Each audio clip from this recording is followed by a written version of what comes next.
എല്ലാവർക്കും എൻ്റെ പുതിയ വീഡിയോയിലേക്ക് സ്വാഗതം.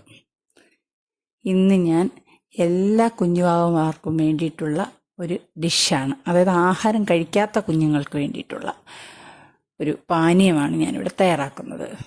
അതായത് കുറച്ച് ചോറ് ഒരു മിക്സിയുടെ ജാറിലേക്ക് ഇട്ടതിന് ശേഷം അതിൽ തിളപ്പിച്ചാറിയ വെള്ളം ഒഴിക്കുക.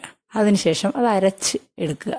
എന്നിട്ട് തിളപ്പിച്ചാറിയ പാലിലേക്ക് അത് മിക്സ് ചെയ്തിട്ട് അത് ഒരു ബോട്ടിലിനകത്താക്കി കുഞ്ഞുങ്ങൾക്ക് കൊടുക്കുക.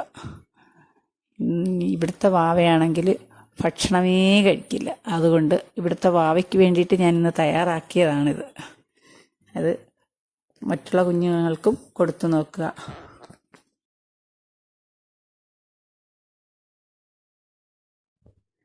അപ്പോൾ വീഡിയോ എല്ലാവർക്കും ഇഷ്ടപ്പെടുകയാണെന്നുണ്ടെങ്കിൽ സബ്സ്ക്രൈബ് ചെയ്യാനും ലൈക്ക് ചെയ്യാനും ഷെയർ ചെയ്യാനും മറക്കരുത്.